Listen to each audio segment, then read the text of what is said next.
Hello hi. രാവിലെ ഞാനൊരു പപ്പായ മരം മുറിക്കുന്നതാണേ. ഒരു 1.5-2 വർഷമായി ഇങ്ങനെ നട്ട് കോലായിട്ട് പോവുകയല്ലാണ്ട് ഒരിക്കൽ കൂടി അതൊന്ന് പൂത്തുമില്ല കാച്ചുമില്ല.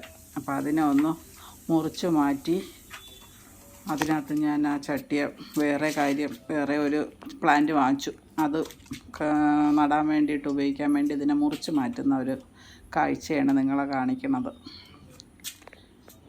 നെട്ട കോല് പോലെ പോവുകയല്ലാണ്ട് ഈ പപ്പായ കാച്ചു കിട്ടാൻ ഭയങ്കര പാടാണ്. അത് തറയിലായാലും അതെ, ഡ്രമ്മിലായാലും ചട്ടിയിലായാലും ഒക്കെ. ചിലതിന് തന്നെ വേറെ ഇതിനെക്കാട്ടി ചെറിയ ചട്ടി ഇരിക്കുന്നത് കാച്ചിട്ടുണ്ട്.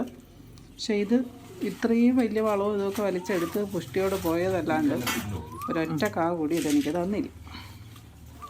അപ്പം അതിനെ ഇന്ന് രാവിലെ മുറിച്ചിട്ട് ഈ ഇലകളെല്ലാം നമുക്ക് പിന്നെ വേസ്റ്റ് കളയാൻ സ്ഥലമില്ലല്ലോ. അപ്പോൾ ഈ ഇലകളെല്ലാം കോഴിക്ക് കൊടുക്കും കേട്ടോ. കോഴിക്ക് നല്ലൊരു മെഡിസിനും കൂടിയാണ് പപ്പായ ഇല.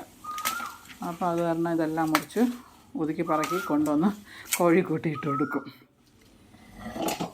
എന്നിട്ട് ഈ പപ്പായയുടെ തണ്ടൊന്നും കളയില്ല കേട്ടോ. ഞാൻ അടുത്ത് ഏതെങ്കിലും ഒരു ചട്ടി നിറയ്ക്കാനും എടുക്കാനും കുഞ്ഞായിട്ട് ഇതിനെ അരിഞ്ഞ് പറക്കി വെച്ച് ഈ ആദ്യം താഴെ ഫസ്റ്റിൽ ഇതിനെ അങ്ങ് ഇട്ട് കൊടുക്കും. ഈ കുഞ്ഞായിട്ട് അരിഞ്ഞിട്ടേക്കണേ. അപ്പോൾ അത്രയും മണ്ണ് കുറച്ച് മതി, കരിയിലകൾ കുറച്ച് മതി. അതിൻ്റെ പുറത്ത് കരിയിലകളൊക്കെ ഇട്ടാണ് അടുത്ത് മണ്ണ് നിറയ്ക്കുന്നത്.